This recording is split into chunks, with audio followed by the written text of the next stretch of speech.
programa Outras Palavras, um oferecimento Sindiúti MG, Sindicato Único dos Trabalhadores em Educação de Minas Gerais.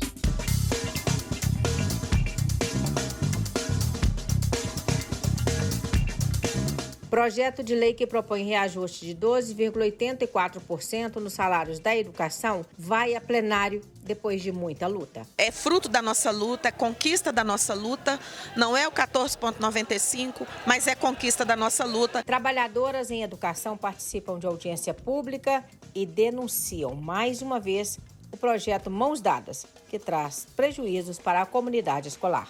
Esse não tem nada de mãos dadas, e sim um desmancho da educação. Porque educadoras e educadores de Rio Acima estão em greve por tempo indeterminado. Valorizar a educação é valorizar também os trabalhadores da educação. Com certeza. E nossa greve tem esse viés.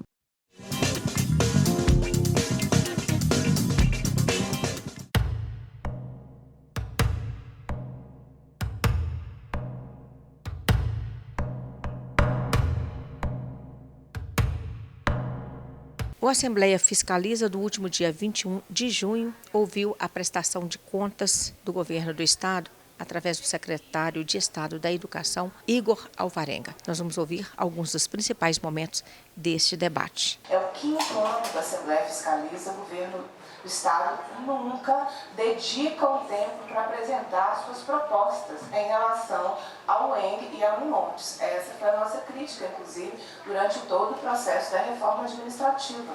O governo não apresenta o que fazer, o que está pensando, o que quer. Foram 5 vezes, de 2019 a 2022, que o Zema recorreu ao judiciário para desfazer o que nós conquistamos em 2015, depois de amargar subsídio, depois de amargar retirada de direitos históricos. Nenhuma carreira do funcionalismo tem. A maioria que está aqui dentro é servidor de carreira, sabe melhor do que eu da sua própria realidade. Qual é o plano? A Constituição Federal estabeleceu um piso, que foi regulamentado por uma lei federal, que foi regulamentado por uma lei estadual. O governo Zema não cumpre a lei estadual, não cumpre a Constituição do Estado e trabalha com a proporcionalidade de uma interpretação da cabeça dele, porque a legislação estadual e a Constituição estadual estão em vigor até que o Tribunal de Justiça julgue uma das 5 ações que o governo Zema ajuizou. Assim a gente nunca vai caminhar,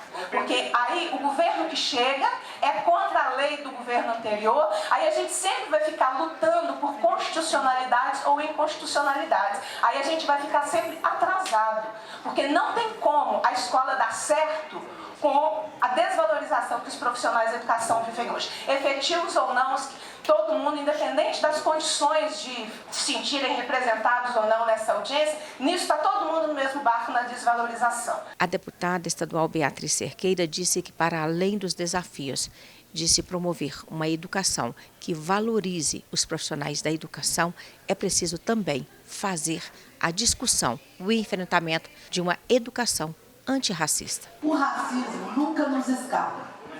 Então, quando uma pessoa negra ocupa um cargo de gestão, a todo momento as pessoas precisam relembrar isso, ou dizer que é preciso ter coragem. Não precisa ter coragem não, gente.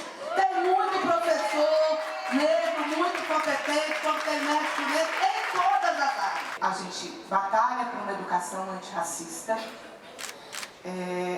E qual é a situação que nos leva a normalizar? Para nomear pessoas negras é preciso ter coragem, como se isso fosse um mérito, que a gente não pode conviver com essas práticas de achar que quando é um negro no espaço de poder é porque alguém, em geral branco, teve a coragem de colocar um negro no espaço de poder.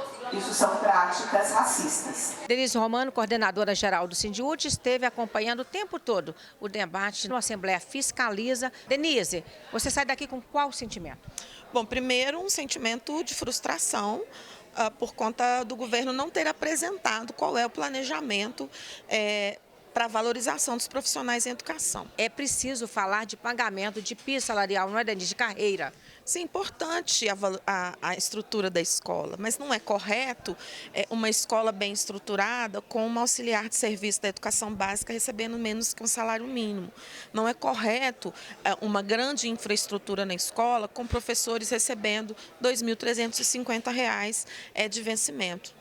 Não é correto uma grande estrutura quando o governo nega o tempo todo o cumprimento da lei estadual, que nos garante o piso integral para a jornada de 24 horas. Também uma situação que foi muito constrangedora durante esse Assembleia Fiscaliza, né, que a gente viu claramente por parte de um deputado branco, uma consideração racista a respeito de uma coragem para se nomear para um cargo tão importante como secretário, uma pessoa negra.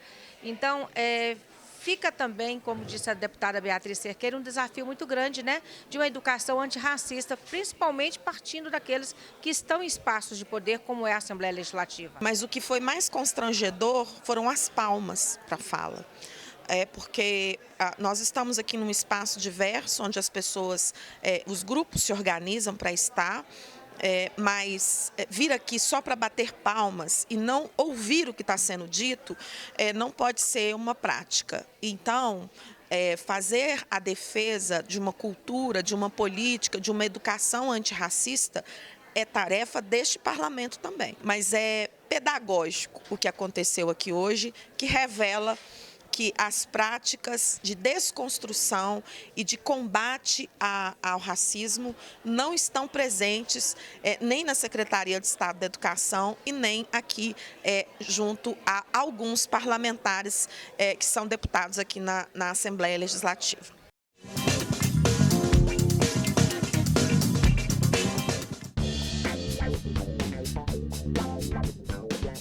Denise, foi muita luta, né? Mas, finalmente, esse projeto andou na Assembleia e agora vai a plenário. Bom, uma luta, graças à nossa pressão aqui na casa, para acelerar a tramitação do projeto. Então, ele já passou pelas 3 comissões, está pronto para plenário. É fruto da nossa luta, é conquista da nossa luta, não é o 14,95, mas é conquista da nossa luta. E agora nós vamos batalhar pela aprovação, pela rápida sanção e vamos batalhar para que seja feita uma folha extra para o pagamento do retroativo do reajuste que vai ser aprovado aqui no plenário da Assembleia Legislativa.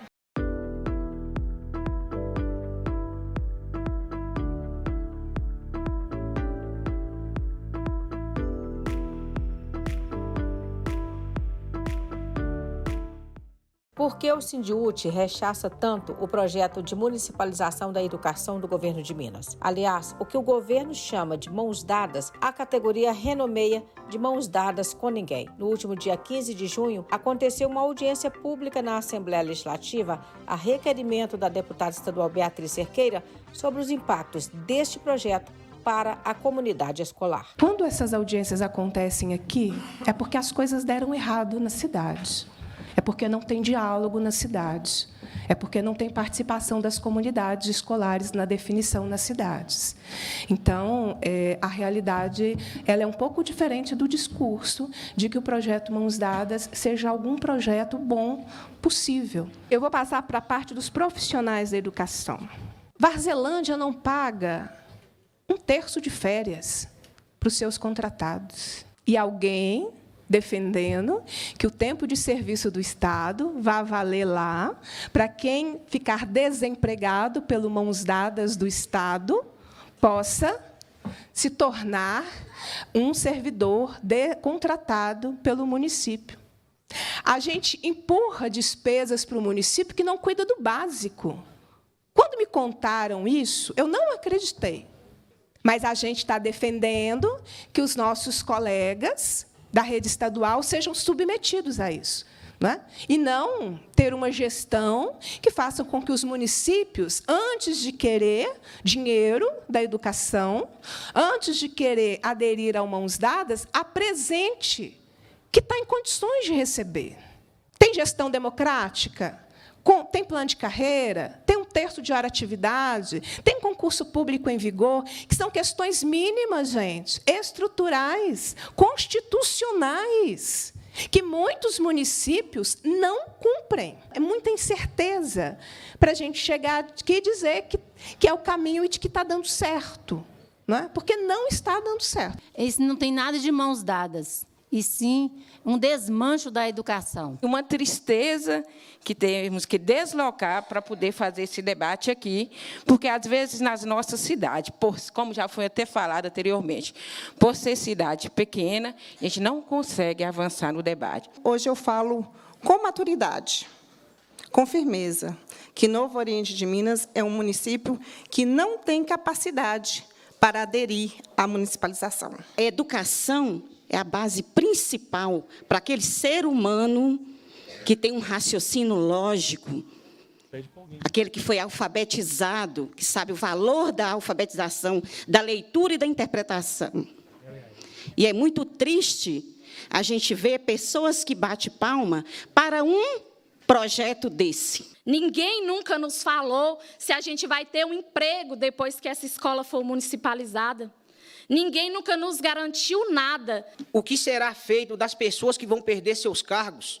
O que será dessas famílias? Onde vão trabalhar? No início do processo, do projeto, nós tivemos, e até hoje temos, situações em que sequer as direções das escolas haviam sido informadas de que suas escolas estariam para serem municipalizadas.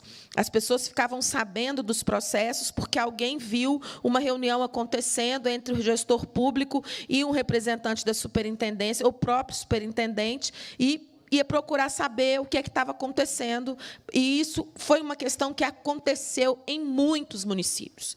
Porque o projeto no papel e as diretrizes colocadas no papel, elas aceitam tudo. Mas, na prática, lá na hora da execução, o que aconteceu foi, sequer as comunidades escolares e os coletivos das escolas e as direções das escolas foram informados de que esse processo aconteceria. Nós estamos fazendo a representação da nossa categoria, mas a gente não deixa de discutir as questões relativas à vida dos estudantes que são impactados e são, na nossa opinião, prejudicados pela implantação do projeto, na nossa opinião e na opinião das comunidades, dos trabalhadores que estão lá no chão da escola, no cotidiano da escola, atuando nas escolas estaduais. A nossa tarefa aqui é mostrar, não é fazer um combate simples e puro, ser contra por princípio.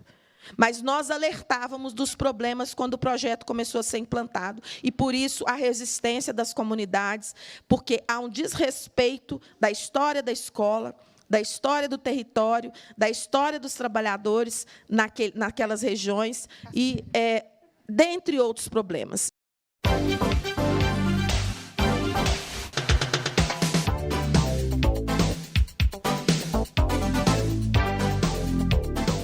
Valorizar a educação é valorizar também os trabalhadores da educação. Com certeza. E nossa greve tem esse viés, né?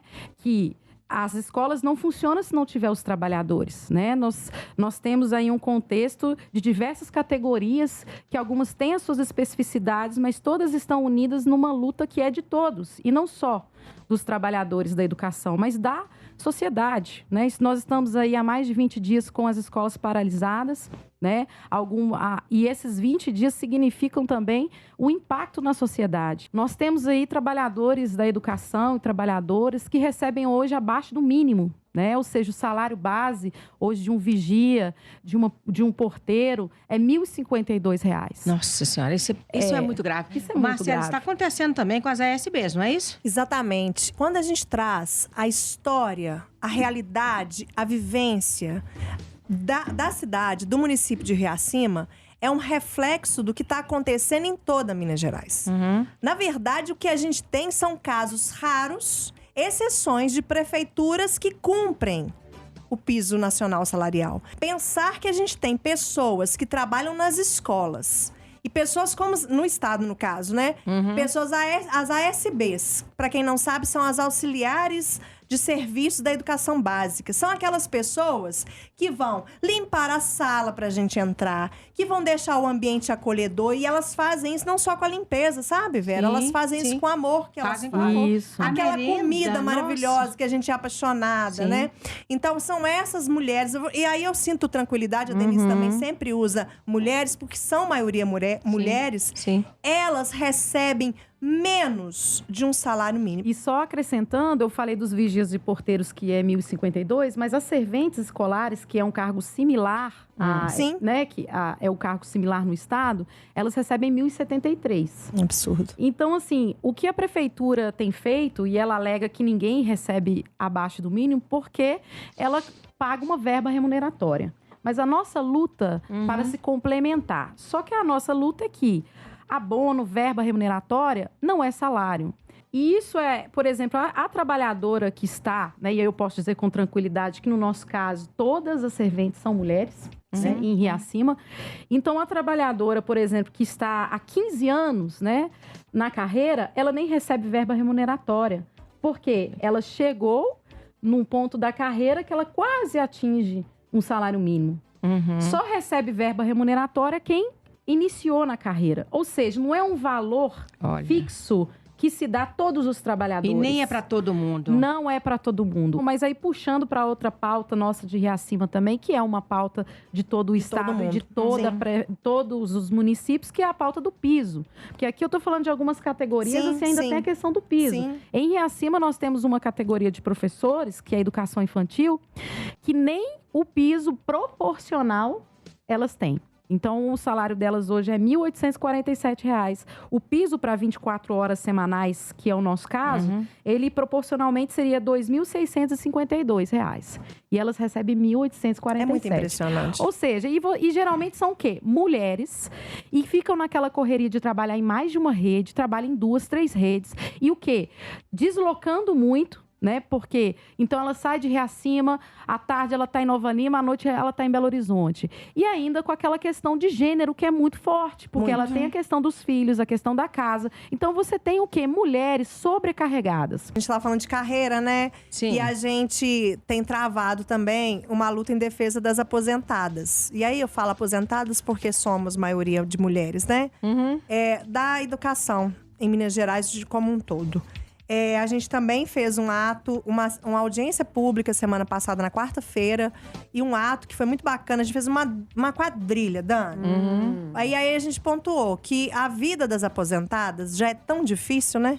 E a gente ia fazer aquele processo de luta com muita festa, né?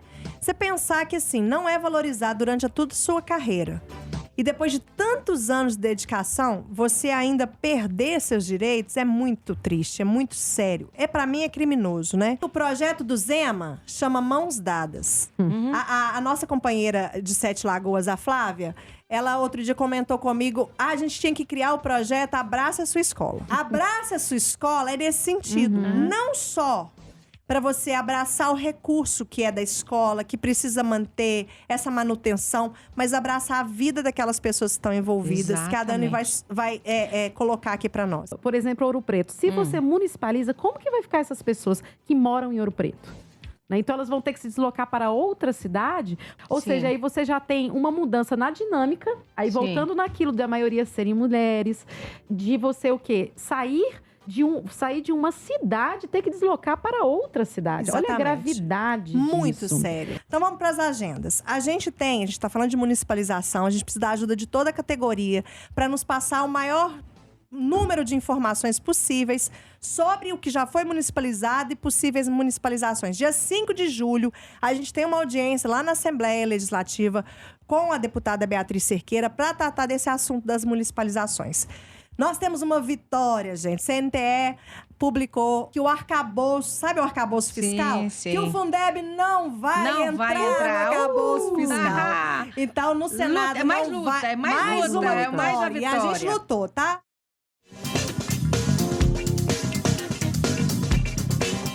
E assim chegamos, neste último sábado de junho de 2023, ao final do programa Outras Palavras aqui na TV Band. Deixamos a toda a categoria da educação, sob coordenação do Sindiúti, a tantos apoiadores e apoiadoras que estiveram ao lado deste que é o maior sindicato de trabalhadoras e trabalhadores de Minas Gerais, um forte abraço de luta.